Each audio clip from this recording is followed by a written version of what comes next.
व्याख्या मुद्रां करसरसिजे पुस्तकं शंखचक्रे बिभ्रद्भिन्नस्फटिकरुचिरे पुण्डरीके निषण्णः अम्लानश्रीरमृतविशदैरंशभिः प्लावयन् माम् आविर्भूयाद्धनगमहिमा मानसे वागधीशः।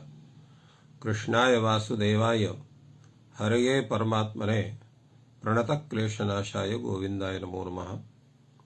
संस्कृतशौर्यमिति आमुखपटले सम्बद्धाः समेऽपि विद्वांसः समेऽपि जिज्ञासवः छात्राः सहृदयाः सज्जनाः एतस्य संस्कृतशौर्यमिति आमुखपटलस्य संस्थापकः प्रबन्धकश्च डॉक्टर राजकुमारः समेषां स्वागतं वर्तते। एतस्मिन् महाभाष्यव्याख्याने पूर्वदिने तत्र तावत् विचारः सञ्जातः। तत्र आक्षेपः अभवत् यदि तर्हि सावपि पदं भवति एचः प्लुतविकारे पदान्तग्रहणं चोदिष्यति।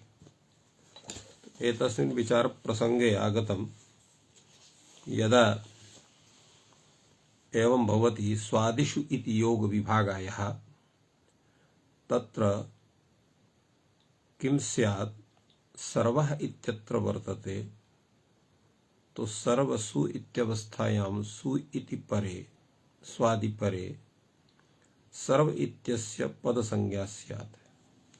एवं एचः प्लुत विकारे पदांत ग्रहणं चोदिष्यति इत्यस्य तात्पर्यं वर्तते एचो प्रगृह्यत्वात् दूरात् धूते पूर्वस्यार्धस्य स्यादुदुत्तर इदुतौ इदुत्तरस्य इदुतौ इति सूत्रं वर्तते। एतत् सूत्रम् अप्रगृह्यस्य एचा अदूरात् धूते प्लुत विषये पूर्वस्य अर्धस्य अकारः प्लुतः स्यात् उत्तरभागः यः वर्तते तत् इ उ इति भवति। एवं तत्र विचारः जायते।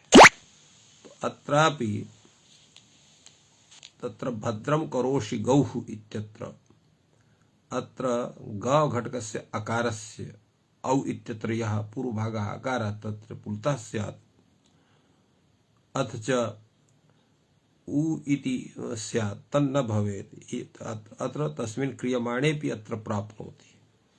अतः अत्रापि दोषः। एतस्य समाधानमत्र दत्तं वर्तते वाक्यपदयोः अन्त्यस्य इत्येवं तत् अर्थात् यद् वाक्यं भवति यच्च पदं भवति तस्य अन्त्यस्य एव भवति अन्यत्र न भवति।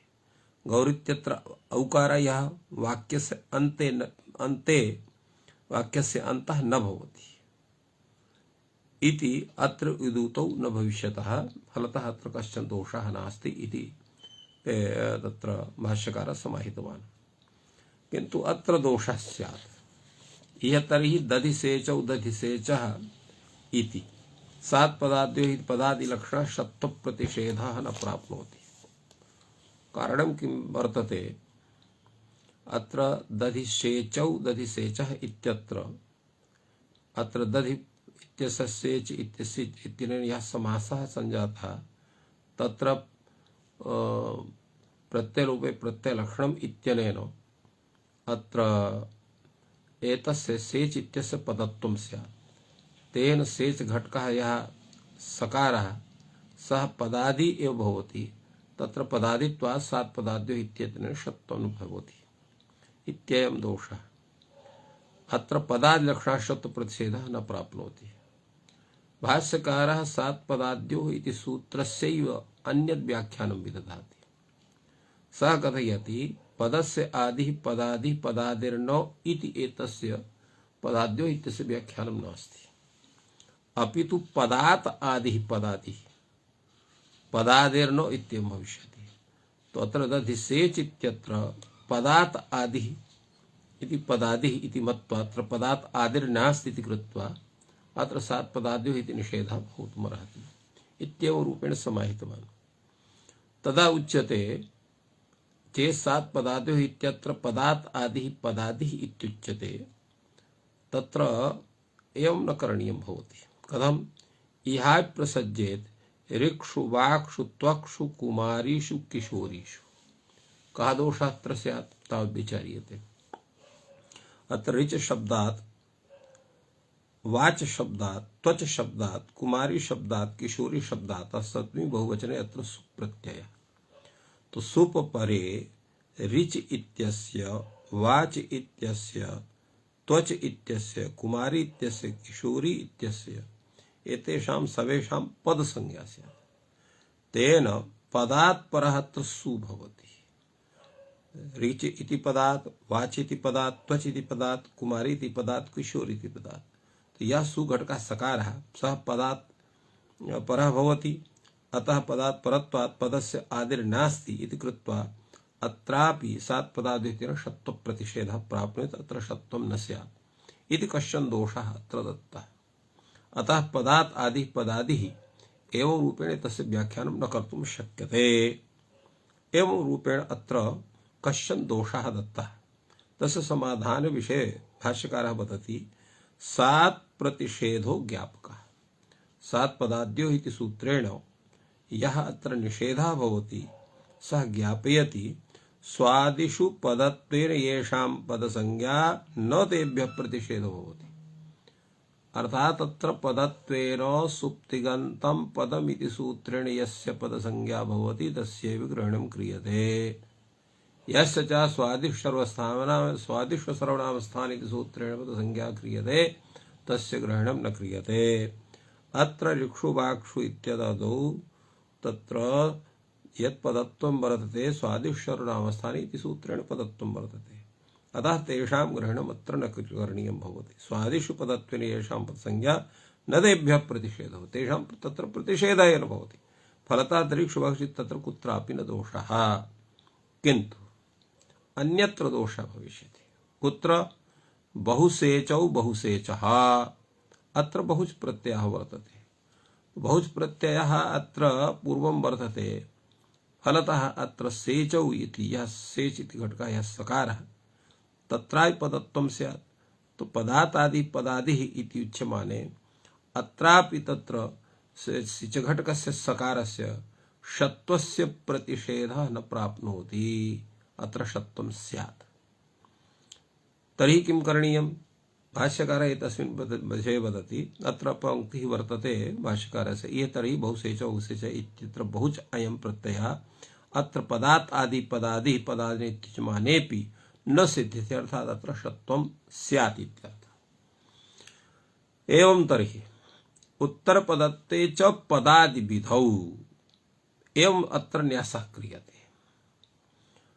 किं तात्पर्यम् एतस्य?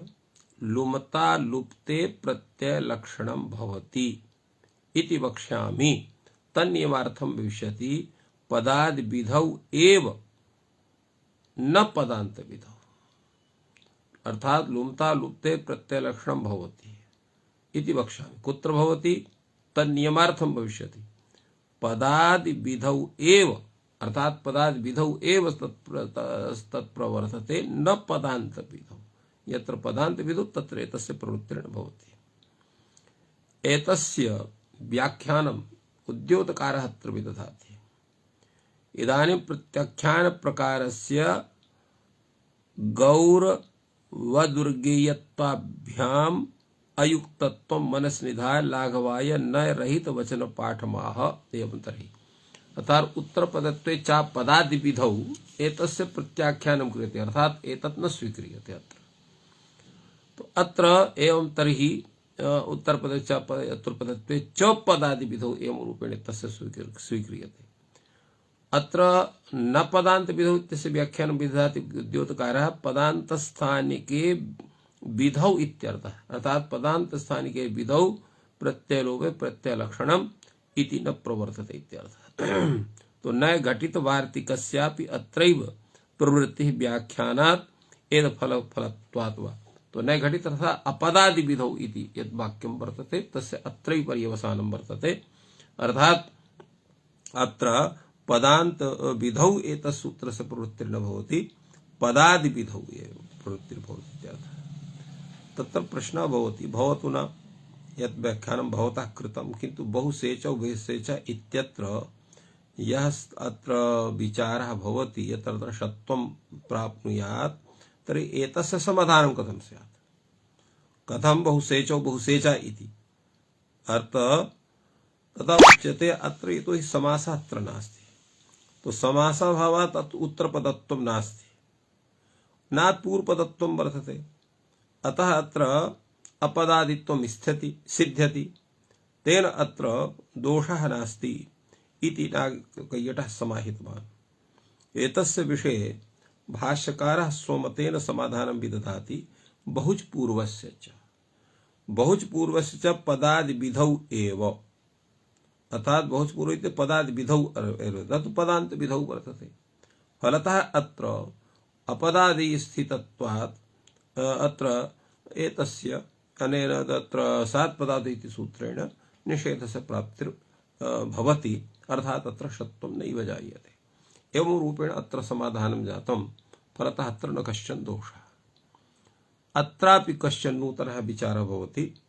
द्वन्द्वे अन्त्यस्य, अर्थात द्वन्द्वे अन्तस्य लुप्ता लुप्ते प्रत्ययलक्षणं न भवति। द्वन्द्व विषये यत्र लुमता प्रत्ययस्य लुप्ते प्रत्यये लुप्ते प्रत्ययलक्षणं न भवति, अर्थात लुम्ताङ्गस्य इत्यनेन प्रत्ययलोपे प्रत्ययलक्षणे इत्यस्य निषेधः प्रवर्तते इत्यर्थः इति वक्तव्यम् इति वार्तिकम्। प्रयोगः कुत्र वर्तते? वाक्स्रक् त्वचम् इति। अत्र किमस्ति? वाक्ष स्रक्ष त्वक्ष, येषां समाहारः वाक्स्रक् त्वचम् इति भवति। अत्र लुप्तः विभक्तिः वर्तते वाक् त्वक् स्रच् इत्यत्र। तत्र प्रत्ययोः प्रत्ययलक्षणम् आदाय वाक् इत्यत्र वाच् इत्यत्र स्रच् इत्यर्थ पदत्वं स्वीकृत्य अत्र कुत्वं भवति, तेन वाक् स्रक् इति भवति, किन्तु त्वच् इत्यत्र न भवति। कथम्? अत्र प्रत्ययोः प्रत्ययलक्षणम् इत्यनेन तस्य निषेधः भवति। कथम्? अत्र यतो हि उत्तरपदत्वे चेत्यनेन अत्र अन्त्यस्यैव निषेधः भवति। द्वन्द्वे अन्तस्यैव, माने अन्त्यस्य विषये एव तत्र लोपता प्रत्ययलोप प्रत्ययलक्षणं प्रवर्तते। तेन वाक् इति शब्दः यतो हि पूर्वपदं, स्रक् इति मध्यम पदं, तत् प्रत्ययलोप प्रत्ययलक्षणं प्रवर्तते, तेन तत्र कुत्वं जातं। किन्तु अन्त्यं यत् पदं त्वच् इति वर्तते तस्मिन् विषये न लुम्ताङ्गस्य इति सूत्रस्य निषेधः प्रवर्तते। फलतः अत्र प्रत्ययलोपे प्रत्ययलक्षणम् इत्यनेन सुप्रत्ययस्य आनयनाभावात् फल अत्र कुत्वं न स्यात्। एवं रूपेण अत्र समाधानम् अत्र दत्तम्, अर्थात् एतत् करणीयं वर्तते। अपरः अपि आक्षेपः भवति, इह अभूवन् इत्यत्र प्रत्ययलक्षणे जुस् भावः प्राप्नोति। अभूवन् इत्यत्र अत्र भूधातोः लुङ् लकारः प्रथम पुरुष बहुवचने अभूवन् इति रूपं सिद्ध्यति उगागमे सति। अत्र झि इत्यस्य स्थाने अन्त इति आदेशः, झोन्त इति सूत्रेण अन्त आदेशः भवति। तेन अत्र अन्त इत्यत्र इकारस्य लोपे तकारस्य संयोगान्त लोपे सति भूगागमे अभूवन् इति भवति। अत्र तत्र सिचः लुक् भवति। तो अत्र लुक् यत्र सिचः या लुक् वर्तते तस्य प्रत्ययलोपे प्रत्ययलक्षणे तत्सिच् प्रत्ययम् आदाय अत्र सिजभ्यश्च विधिभ्यश्च इति सूत्रेण अत्र जुस् आगमः जुस् आदेशः प्राप्नुयात्, तस्य निषेधः करणीयः। वार्तिकं भवति एतत् समाधानाय सिचि जुसो अप्रसंगः आकार प्रकरणात्, अर्थात सिचि सिज निमित्तस्य जुसः अप्रसंगः। सिच विषय, अत्र विषय सप्तमी, सिच अर्थात सिज विषये, सिज निमित्तस्य जुसः अर्थात सिज निमित्तं विधाय, अर्थात सिच प्रत्ययम् उद्दिश्य सिच निमित्तं विधाय। तो सिचः परस्य विद्यमाना सिचे परस्य, तो विद्यमाना सिचः परस्य अत्र झि इत्यस्य जुस् आगमः भवति, तो तत्र सिन् निमित्तं भवति। तो सिन् निमित्तः जुषः अत्र न भवितुमर्हति। किं कारणम्? आकार प्रकरणात्। अत्र आकारस्य प्रकरणं वर्तते। आकारस्य प्रकरणं नाम किम्? अर्थात आतः इत्येतत् नियमार्थं विविष्यति। आतः अत्र आतः इत्यस्य अत्र तत्र आतः इत्यस्य अत्र अनुवृत्तिर्भवति। तो आतः परः यः सिच्, तस्मात् परः यः लुक् सिच्, तस्मात् परः यः झि प्रत्ययः, तस्य स्थाने तत्र जुस् आगमः भवति, जुस् आदेशः भवति। तो आकार आतः इत्येतत् नियमार्थं भविष्यति। आता एव यः सिज् लुगन्तात् परः यः झि, तस्य तत्र जुसादेशः भवति, नान्यस्मात् सिज् लुगन्तात्। तो अत्र किमस्ति, अत्र भुवन इत्यत्र यदि सिच् लुकः वर्तते, भू धातुः उकारात् परः यः सिच्, तस्य लोपः वर्तते, न तु तत्र आकारात् परस्य सिचः लुक् वर्तते। फलतः अत्र जुसः प्रसंगः नास्ति, अर्थात् जुस् आदेशः अत्र न भविष्यति। एवं रूपेण भाष्यकारः समाहितवान्। अत्र अग्रेपि विचारः भवति। इह इति युष्मत् पुत्रो ददाति इति अस्मत् पुत्रो ददाति इति प्रत्ययलक्षणेन युष्मदस्मदो षष्ठी चतुर्थी द्वितीयास्थयोर्वाम्नावादयः प्राप्नुवन्ति। किं तात्पर्यमेतस्य उच्यते। अस्माकं पुत्रः इति युष्मत् पुत्रः, युष्माकं पुत्रः इति युष्मत् पुत्रः, अस्माकं पुत्रः इति अस्मत् पुत्रः। तो अत्र षष्ठ्यन्तात् युष्माकम् इत्यस्मात् पुत्र इत्यनेन षष्ठी तत्पुरुष समासः, एवं अस्मत् पुत्रः इत्यत्रापि तथैव षष्ठी समासः। अत्र वाक्यं वर्तते इति युष्मत् पुत्रः ददाति इति अस्मत् पुत्रः ददाति। अत्र किमस्ति, अत्र वामनौ विधायकं यत् सूत्रं वर्तते तस्य किं तात्पर्यं तावत् उच्यते। अत्र सूत्रं कथयति यत् युष्मदस्मदो षष्ठी चतुर्थी द्वितीयास्थाम्नयोर् वामनावौ, अर्थात् पदात् परयोः अपदादुस्तयोः अनयोः षष्ठ्यादि विशिष्टयोर् वामनामौ इत्यौ आदेशौ स्तः। तात्पर्यम् इत्थं वर्तते, अर्थात् पदात् एतौ परौ भवतः, अपदादौ स्थितौ यदा भवता तदा अनयोः स्थाने क्रमशः षष्ठ्यन्तं यत्पदं, चतुर्थ्यन्तं यत्पदं, तृतीयान्तं यत्पदं, तस्य वामनौ इति आदेशो भवतः। अत्र युष्मत् इत्यत्र षष्ठी विभक्तेः आम इत्यस्य, अस्मत् इत्यत्रापि षष्ठी विभक्तेः आम इत्यस्य आनयनात् प्रत्ययलोपे प्रत्ययलक्षणेन इति पदात् परत्वं वर्तते। पादादौ तत्र स्थितिर्नास्ति अनयोः, फलतः अत्रापि षष्ठ्यन्तस्य युष्मत् इत्यस्य अस्मत् इत्यस्य क्रमशः अत्र वाम इति नौ इति आदेशो स्यात्। तेन इति वः पुत्रः ददाति इति नौ पुत्रं ददाति इति रूपेण अत्र स्वरूपम् एतस्य अनयोः स्यात्। तत्र एतस्य वारणं करणीयम्, अत्र तथा न भवेत्। एवम् आक्षेपः अत्र भवति। भाष्यकारः एतस्य समाधानं ददाति।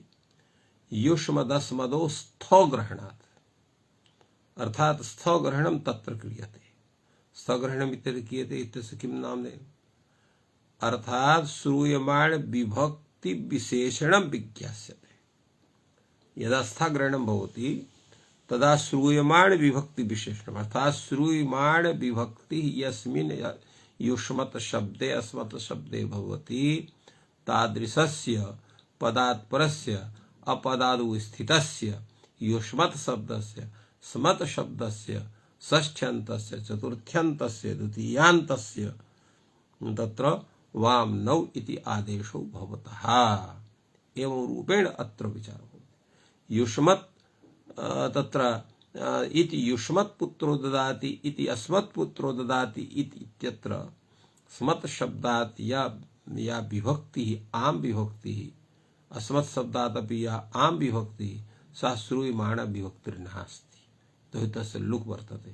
प्रत्ययलोपे प्रत्ययलक्षणम् आदाय तत्र विभक्ते सत्ता नैवं तत्र वक्तुं शक्यते, केवलं तन्निमित्तकं कार्यमेव तत्र आश्रियते इति कृत्वा अत्र कश्चन दोषः नास्ति। यत्रात्र वामनौ इति आदेशौ अत्र न भवतः। एवं अत्र समाधानं तत्र अत्र दत्तम्।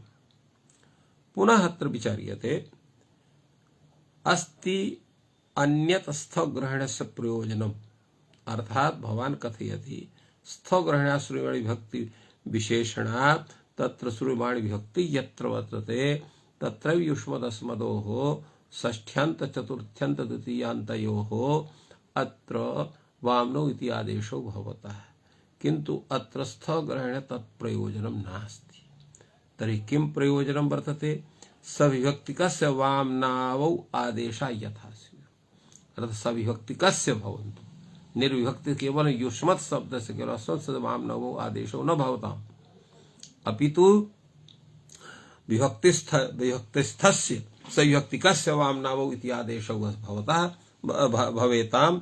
एतदर्थम् अत्र स्थग्रहणम् आवश्यकं भवति। भाष्यकार अत्रापि वदति नैतदस्ति प्रयोजनम्। अत्र स्थग्रहणस्य यत् एतत् प्रयोजनं यद् भवता उक्तं तत् प्रयोजनं नास्ति। कथम्? यतोहि तत्र लिखितं पदस्य इत्यस्य अनुवृत्तिर्जायते, अर्थात् पदात् परयोः अपादादौ स्थितयोः युष्मत् अस्मत् पदयोः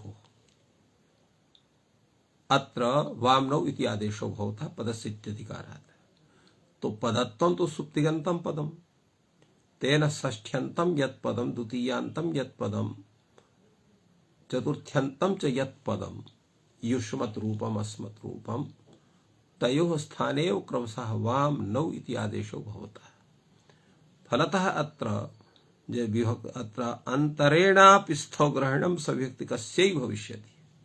यदा तत्र स्थग्रहणं नापि क्रियते तथापि पदस्य इत्यस्य अनुवृत्तेः अधिकारस्य सत्त्वात् सविभक्तिकस्यैव वामनावौ इत्यादि इत्यम्भूता आदेशा भविष्यन्ति।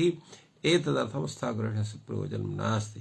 फलतः तत्र स्थग्रहणात् श्रूयमाण विभक्तिः यत्र वर्तते तत्रैव एतस्य सूत्रस्य प्रवृत्तिः अत्र भवितुमर्हति। युष्मत् पुत्रो ददाति अस्मत् पुत्रो ददाति इत्यत्र श्रूयमाण विभक्तिर्नास्ति, फलतः अत्र कश्चन दोषः नास्ति इत्येव रूपेण समाधानं भवति। भाष्यकारः कथयति भवेत् सिद्धं यत्र विभक्तिन्तं पदं, यत्र तु खलु विभक्तौ पदं तत्र न सिद्ध्यति। यथा ग्रामो वाम दीयते, जनपदो वाम दीयते, ग्रामो नौ दीयते, जनपदो नौ दीयते। अत्र कथं स्यात्? यत्र विभक्त्यन्तं पदं तत्र तथा भवितुम् अर्हति। यत्र तु खलु विभक्तौ पदम्, अर्थात् तत्र विभक्तौ पदम् अर्थात् विभक्तौ पदं वर्तते तत्र न भवति। यथा ग्रामो वाम दीयते, जनपदो वाम दीयते, ग्रामो नौ दीयते, जनपदो नौ दीयते।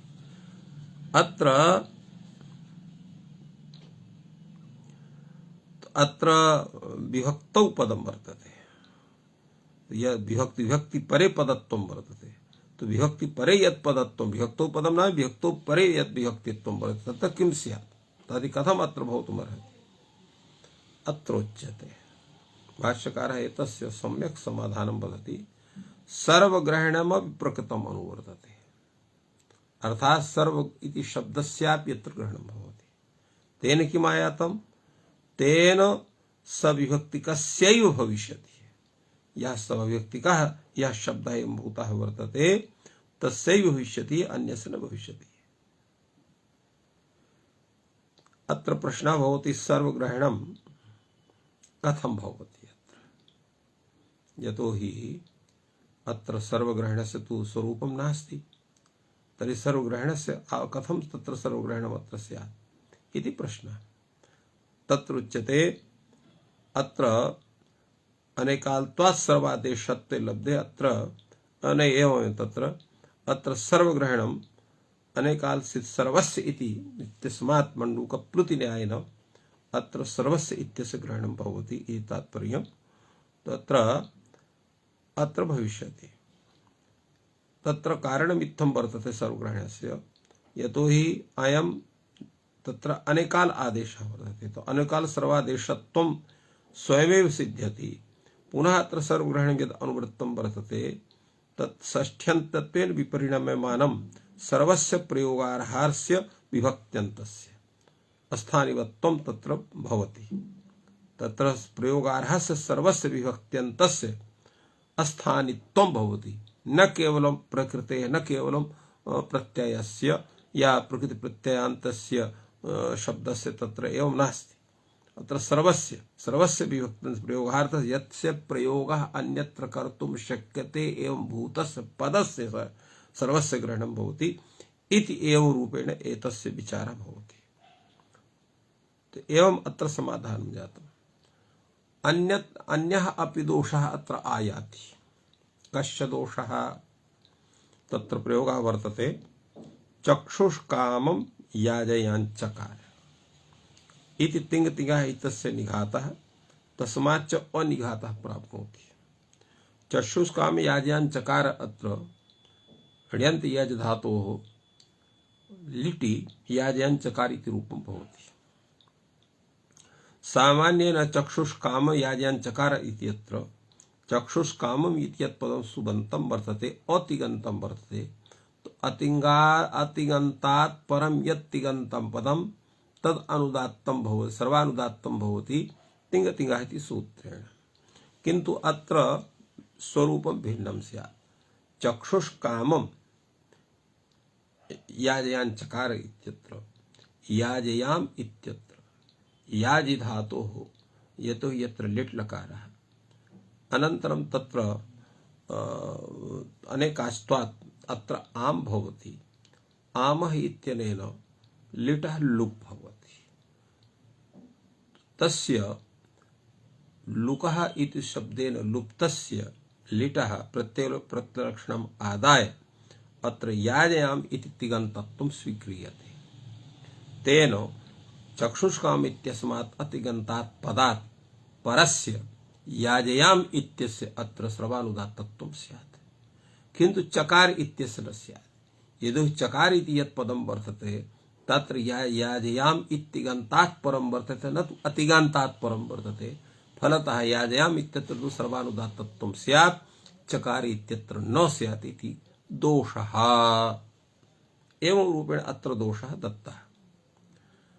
एतस्य समाधानं भवति तत्र उच्यते आम् लिलोपात् तस्य च अनिघातात् तस्मात् च निघातः। अर्थात आम् लिलोपात् तस्य च अनिघातः। यतोहि आमि लिलोपात् अर्थात आमः सूत्रेण अत्र लुक भवति लकारस्य लिटः लकारस्य लि इति लोपात् अर्थात लिटः लोपात् तस्य च अनिघातः। अतः सः यः याजयाम् इति भागः वर्तते यदा लि इत्यस्य लुक शब्देन लोपः संजातः तो प्रत्ययलोपे प्रत्ययलक्षणे तस्य आनयनं न भवतुमर्हति। यदा आनयनं न भवति तदा तस्य तिङन्तत्वाभावात् अत्र सर्वानुदात्ततापि न स्यात्। फलतः अत्र सम्पूर्णः याजयाञ्चकार इति यः भागः स एव भागः तिङन्तत्वेन स्वीक्रियते। अतः अस्य सर्वानुदात्तता स्वयमेव स्यात्, तदर्थम् अत्र न करणीयम्। एवं अत्र विचारः संजातः। तो अतएव आम् इति लोपात्, यतोहि आम इति सूत्रेण लि अर्थात लिटः लोपात् तस्य च अनिघातः अर्थात यतोहि तस्य तिङन्तत्वं न भवति इति कृत्वा तस्य सर्वानुदात्तता न जायते। तस्माच्च फलतः याजयाञ्चकार इति सम्पूर्णः यः भागः स एव तिङन्तत्वेन गृह्यते। तस्य तिङन्तत्वेन ग्रहणात् चक्षुष्कामम् इत्यस्मात् अतिगन्तात् परत्वात् तस्य सर्वानुदात्तता तिङ-तिङः इति सूत्रेण सिद्ध्यति। अतः कश्चन दोषः अत्र न भवति। एवं अत्र विचारः संजातः। तो इत्थम् अत्र सूत्र विषये विचारः संजातः। अग्रे तत्र भिन्नः विचारः आयाति। भाष्यकारः तत्र न कमपि पक्षम अतिरिच्य अग्रे गच्छति, सर्वमपि पक्षम सम्यक् समाधायैव अन्यं पक्षम उद्भाव्य तस्य विषये विचारं विदधाति इति भाष्यकारस्य शैली वर्तते। अतः अत्र अंगाधिकार विषये किंचित् विवेचनं वर्तते।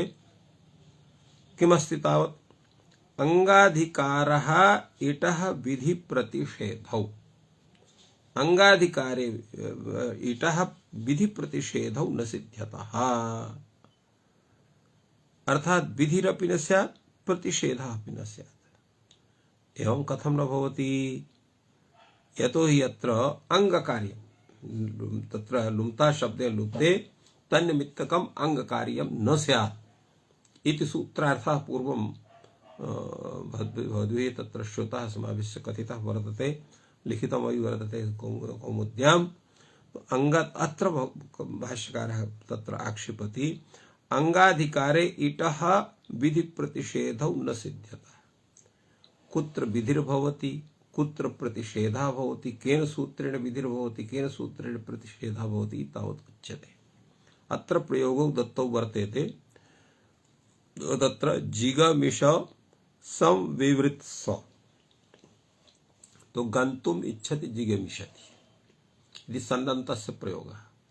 तत्र लोट् लकारे मध्यम पुरुषे एकवचने जिगमिष इति भवति। अत्र जिगमिष इत्यत्र गमेरिट् परस्मैपदेषु सूत्रेण अत्र इडागमस्य विधानं भवति। एवमेव तत्र एकं तत्र संविवृत्स, तो न वृद्भ्यश्चतुर्भ्यः इति सूत्रेण अत्र इडागमस्य प्रतिषेधः प्राप्नोति। अत्र उभयोः सिद्धिः न स्यात्।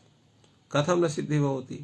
यतो जिगमिष संविवृत्स इत्यत्र यः हि तत्र यतो हि अत्र लोट् लकार मध्यम पुरुषे अत्र सी भवति, तस्य स्थाने सेर् पिच्यतेन हि इति आदेशः भवति। तत्र जिग तस्मिन् तत्र अत्रापि तत्र शप प्रत्ययः जिगमिष हि इति भवति। अतो हि सूत्रेण तत्र हेर्लोपः भवति, हेर्लुक् भवति। तो अत्र प्रत्ययलोप प्रत्ययलक्षणम् आदाय अत्र गमिट् प्रसवित् इति इट् न प्राप्नोति। अतो हि अत्र प्रत्ययलोप प्रत्ययलक्षणस्य तत्र अंगाधिकारस्य अंगस्य विषयः अभावात् अत्र प्रवृत्तिरेव न स्यात् इडागमस्य। एवमेव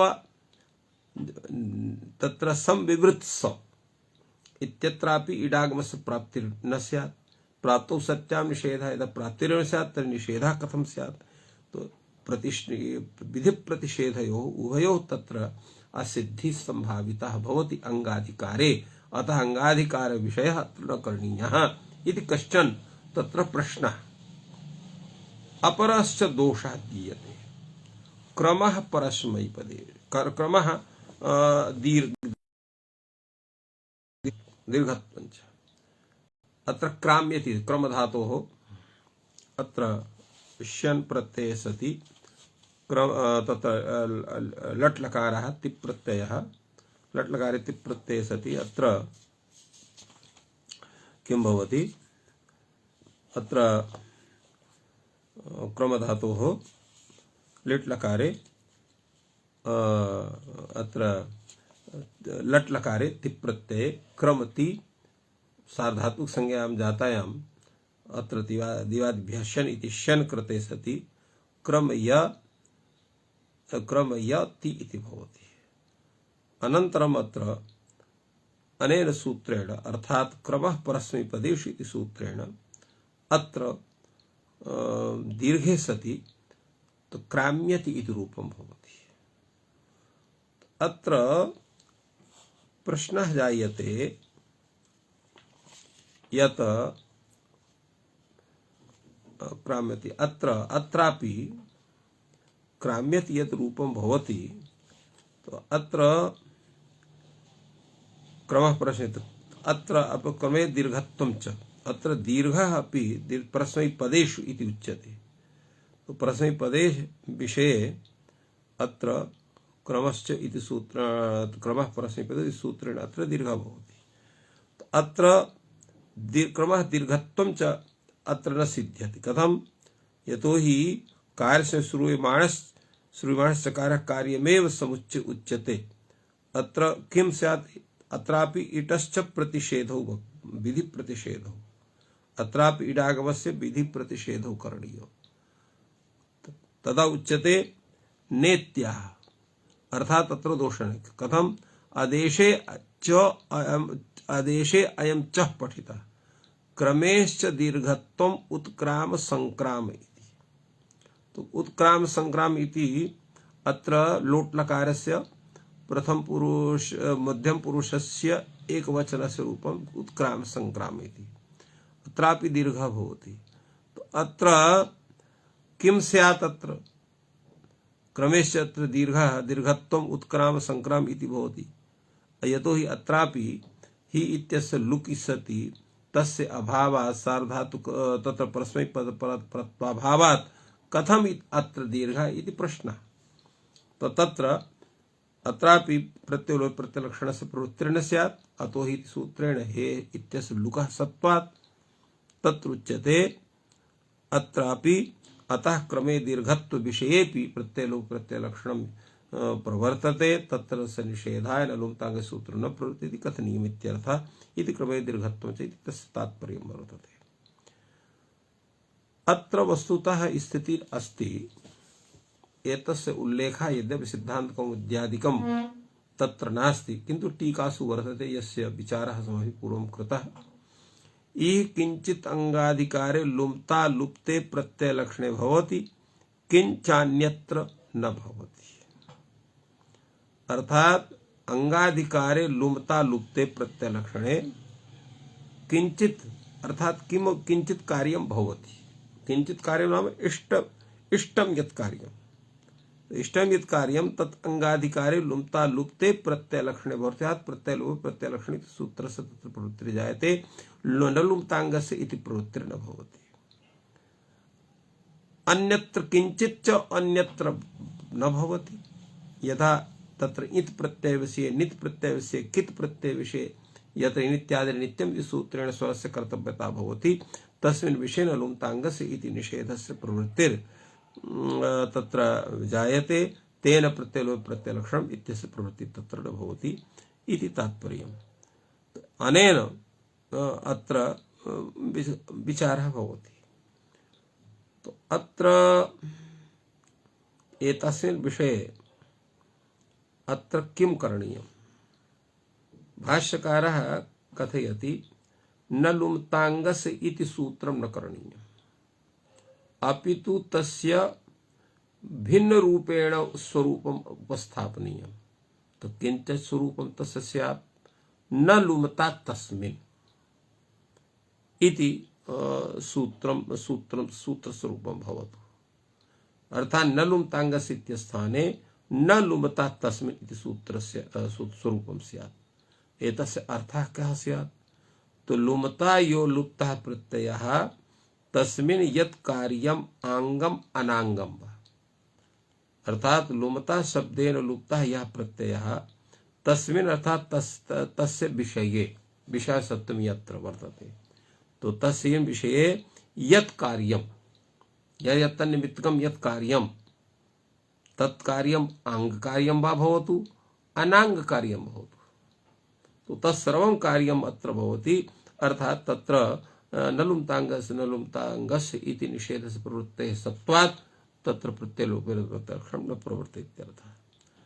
अत्र यः इत्यत्र स्वरः न भवति तद्धि तस्यैव अत्र यः इत्यत्र यतोहि तत्र त्रिप्रत्ययः इति पूर्वमुक्तम् एव वर्तते। तो स्वरः अत्र क्यों? यतोहि तद्धि तस्यैव कितः हन्तोदात्तत्व विधानात्। अत्र कित्वं तु वर्तते किन्तु अत्र तद्धित् प्रत्ययः नास्ति। अतः अत्र कथं स्यात्? तो लिक् कृते कारिणः असम्भवात्। प्रत्ययलक्षणं हि यत् अन्यस्य कार्यं तत् प्रत्ययलोपी भवति। प्रत्ययलक्षणं हि अर्थात् यत् अन्यस्य कार्यं तत् प्रत्ययलोपी भवति, किन्तु यत् प्रत्ययस्यैव यत् कार्यं तद् न भवति। अनेन अत्र कारित्वम् एतस्य भवति। फलतः अत्र दोषः स्यात्। तेन न लुमता तस्मिन् इति एतस्य सूत्रस्य स्वरूपं सिद्ध्यति। अत्र दोषः दीयते एतस्मिन् न्यासे। कः दोषः? न लुमता तस्मिन् इत्युच्य माने किं सिद्धमेतद्भवति इटो विध प्रतिषेध क्रम दीर्घत्वञ्च, अर्थात न लुमतांगस्य इति विषये तत्र इटो विध प्रतिषेधौ जिगमिष संविवृत्स इत्यत्र दोषः दत्तः, क्रमे दीर्घत्वं च इति विषयेऽत्र दोषः दत्तः। तेन तत्र दोषः आयाति, तत्र दोषः दत्तः, प्रयोगोऽपि तत्र वर्तते। उत्क्राम संक्राम इति, तो अत्र दोषः स्यात्। तदा उच्यते बाढं सिद्धम्, अर्थात उभयत्र दोषः बारितः भवति अनेन न्यासेन। कथं? न इटः विधि प्रतिषेधौ परस्मैपदेषु इत्युच्यते, अर्थात परस्मैपदेषु परेषु अत्र इटः विधि भवति, अंग अर्थात गवेरिट परस्मैपदेषु इति सूत्रेण अत्र इटः भवति। एवं वृद्भ्यश्चतुर्भ्यः इत्यत्र इटः प्रतिषेधो भवति, तत्र परस्मैपदेषु इति उच्यते, किन्तु तस्य तात्पर्यं किं वर्तते? कथं तर्हि इति? सकारादाविति तद्विशेषणं परस्मैपदग्रहणं। तो सकारादौ तत्र परस्मैपदेषु परे भवति। न खल्वपि क्रमे दीर्घत्वं परस्मैपदे इत्युच्यते। एवमेव क्रमे दीर्घत्वं परस्मैपदेषु परे क्रमे दीर्घत्वम् इति नोच्यते क्रमः परस्मैपदस्य। किं तर्हि शिति इति, अर्थात् शकारादौ परस्मैपदेषु, सकारादिषु परस्मैपदेषु, तानपि शकारादिषु परस्मैपदेषु, तो एतद् विशेषणं परस्मैपदग्रहणम्, अर्थात् सकारादौ परस्मैपदेषु परेषु तत्र इडागमः भवति, तत्र गमेरिट् परस्मैपदस्य सूत्रेण। एवं शकारादौ सकारादिषु परस्मैपदेषु परेषु तत्र क्रमे परस्मैपदस्य इति सूत्रेण अत्र दीर्घः भवति। तो एवं रूपेण अत्र दोषः न भवति। एवं रूपेण अत्र विचारे। अत्र पुनः प्रश्नः भवति, न लुमता तस्मिन् चेत् धनि णिगादेशास्तलोपे इति अपरः प्रश्नः। किं तात्पर्यम् एतस्य वर्तते? अर्थात् न लुमता तस्मिन् इति यदा न लुमतांगस्य इति सूत्रस्य स्वरूपं स्वीक्रियते, तत्र हनि विषये अर्थात् हन् धातुः विषये, णिगादेश विषये, तलोप विषये कार्यं न सिद्ध्यति। कथं न सिद्ध्यति तावत् उच्यते। न लुमता तस्मिन् इति चेत् हनि णिगादेशस्तलोपे न सिद्ध्यन्ति। यथा अवधि भवता दस्युः, अत्र बध धातोः लुङ् लकारे अडागमे नहीं हन धातोः लुङ् लकारे अडागमे अहन् ल इत्यवस्थायाम् अनोबध लुङ् इत्यत्र बधादेशे अवधि ला इति भवति प्रथम पुरुषे वचने ति प्रत्यये तस्य पुनः तत्र चिलि इति चिलि कृते चिले इत्यस्य चिलि स्थाने अत्र चिण् भवति, चिणो लुक् इत्यत्र तकारस्य लुक् भवति, तेन अवधि इति रूपं भवति। अवधि इत्यत्र किं स्यात्? अत्र न लुमता तस्मिन् इति यदा उच्यते तत्र अत्र किमस्ति? अत्र तत्र तकार तत्र लुङ्गः स्थानिकस्य तकारस्य लोपे सति अत्र न लुमता तस्मिन् इति इत्यस्य सत्वात् अत्र तस्य निषेधे अर्थात् प्रत्ययोः तस्य अभावात् अत्र बधादेशः स्यात्। एवं अगाई भवता ग्रामः, अत्र कैगई धातुः वर्तते, तस्यापि लुङ्लकारे अगाई इति रूपं वर्तते।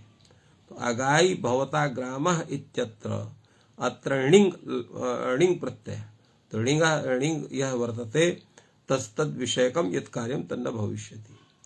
एवं तत्र आदेश विषय णिगादेशः भवति अगायि अध्यगायि अध्यगायि भवतानुवाकः अत्र तलोपः तत्र अगायि लुङि हाँ तो एवं तत्र अत्र तलोपे कृते लुङि इति हनिलिङ्गादेशः न प्राप्नुवन्ति अत्र तलोपे कृते लुङि परे हनिलिङ्गादेशः न अध्यगायि इति तलोप विषये वर्तते अत्र तकारस्य लोपः वर्तते अत्रापि हनिलिङ्गादेशः न प्राप्नुवन्ति इति कश्चन अत्र दोषः दत्तः अस्मिन् न्यासे तस्य विषये समाधानं भाष्यकारः वदति नैष दोषः न लुङीति हनिलिङ्गादेशः उच्यन्ते अर्थात लुङि परे हनिलिङ्गादेशः न उच्यन्ते किं तर्हि आर्धातुके अर्थात आर्धातुके परे हनिः तत्र बधादेशः भवति णिगादेशः भवति तलोपः भवति तो तद विशेषणं लुङ्ग्रहणम् अत्र तद विशेषणं लुङ्ग्रहणम् आर्धातुक विशेषणं तत्र लुङ्ग्रहणं वर्तते आर्धातुके लुङि परे एवं रूपेण तो अत्र दोषः न भवति तेन तो आर्धातुकं तत्र वर्तते तस्य आर्धातुकत्वस्य सत्त्वात् तत्र न कश्चन दोषः एवं रूपेण अत्र दोषः वारितः भगवता भाष्यकारेण फलतः अत्र हानिलिङ्गादेशस्तलोपे एतस्य सिद्धिर्न भवितुमर्हति यत् न लुम्ता तस्मिन् इति न्यासे यः दोषः दत्तः तस्य दोषस्य अत्र समाधानं जायते अग्रे तत्र दोषः दीयते सर्वस्तोमः सर्वपृष्ठः अत्र सर्वस्य सुप् इति सूत्रेण आदिदात्तता न प्राप्नोति अत्रापि प्रत्ययलक्षणम् इत्यस्य अभय सुपि परत्वाभावात् नलुम्ताङ्गस्य तिने नलुम्ता तस्मिन् इत्यनेन निषेधात् अत्र प्रवृत्तिर्न स्यात् तच्चापि वक्तव्यम् तो तर्हि वक्तव्यं वा न वा वक्तव्यम् अर्थात् न लुमता तस्मिन् इत्येतत् कर्ते विषये तद् वक्तव्यं वा न वा वक्तव्यम् तदा उच्यते न वक्तव्यम् तर्हि किं करणीयं न लुम्ताङ्गस्य इति अयमेव यः सूत्र स्वरूप विशेषः वर्तते तस्यैव स्वीकरणं करणीयम् तदा उच्यते न लुम्ता लुप्ते अंगाधिकारः प्रतिनिर्देश्यते अंगाधिकारस्य प्रतिनिर्देशः भवति तर्हि किं स्यात् अत्र किं तर्हि योऽसौ लुम्ता लुप्यते तस्मिन् यदंगम तस्य यत् कार्यं तन्न भवति अर्थात लुम्ता शब्देन यत्र लोपः जायते तस्मिन् विषये यदंगम अर्थात यद अंगाधिकार्यं कार्यं तत् कार्यं न भवति इत्येव सूत्रार्थः अत्र सिद्ध्यति अनेन एवमपि सर्वस्वरो न सिद्ध्यति पुनः प्रश्नः भवति यत्र सर्वस्वरः कथं सिद्धेत् तदा उच्यते कर्तव्यः अत्र यत्नः कर्तव्यः अर्थात सर्वशब्दार्थं वचनं कर्तव्यम् अर्थात सर्वस्य सुप् इति वचनं कर्तव्यं तो अत्र तात्पर्यम् अत्र वर्तते अत्र यत् सुपि वर्तते सर्वस्य सुपि इत्यत्र सुपि अत्र सौवरी सप्तमी वर्तते तो सौवर्याः सप्तम्यन्तः तदन्त सप्तम्यः भवन्ति तेन सप्तम्यन्तस्य तत्र यत् स्वरूपं वर्तते सप्तम्यन्तस्य सर्वशब्दस्य तत्र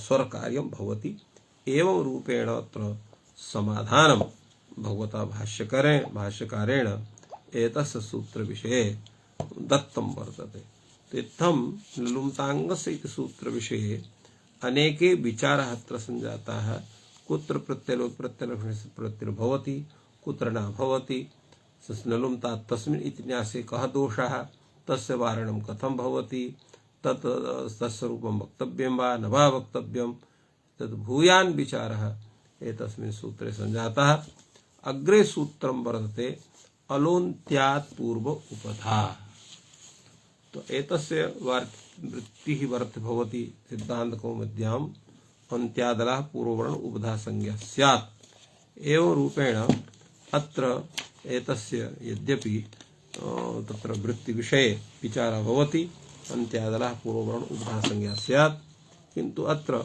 कः नूतनः विचारः आयाति कश्च एतस्य विषये व्याख्याकारः व्याख्यातवन्तः सन्ति तत्रापि विचारणीयं वर्तते। यतोहि अत्र अलोन्त्यात् पूर्वविधा इत्यत्र अलः इति पञ्चम्यन्तं पदम् अन्त्यात् इत्यपि पञ्चम्यन्तं पदं वर्तते।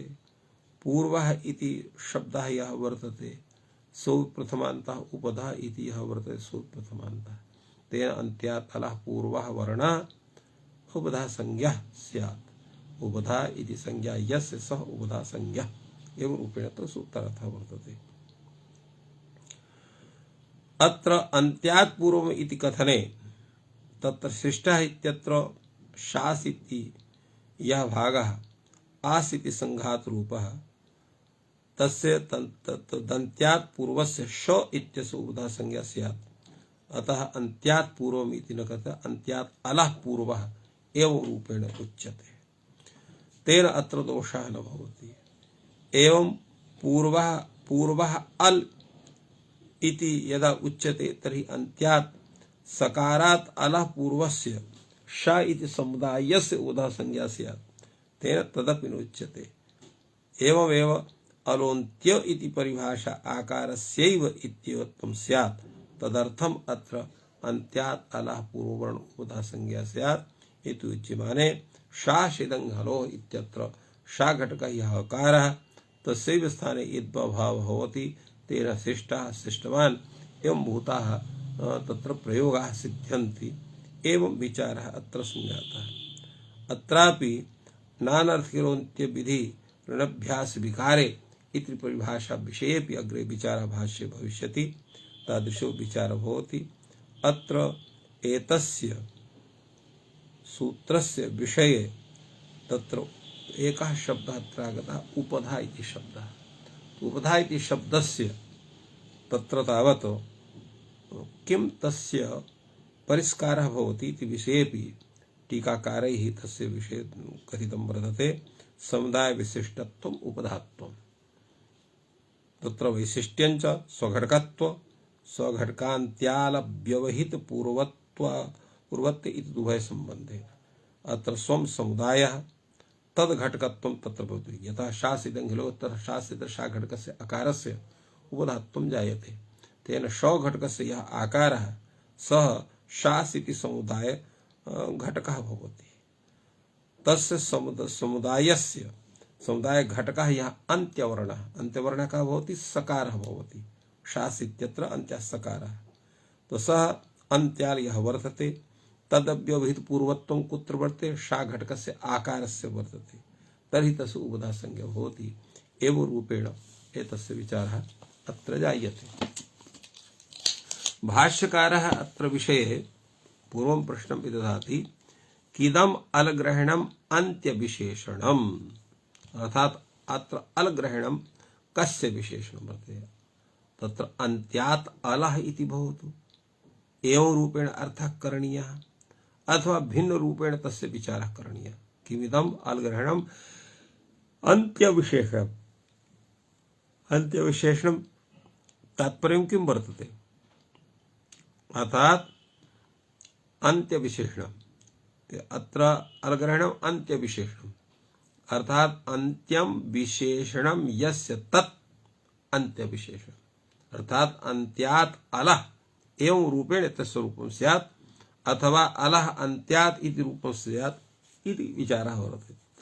तदा उच्यते एवं भवितुमर्हति। अर्थात् अत्र एतद् व्याख्यानं तत् उचितं वर्तते। यतो अन्त्यात् इत्यत्रापि पञ्चमी वर्तते अल तत्र अलः इत्यत्रापि पञ्चमी वर्तते। अन्त इति शब्दः अवयववाची फलतः तद् विशेषणं भवितुमर्हति।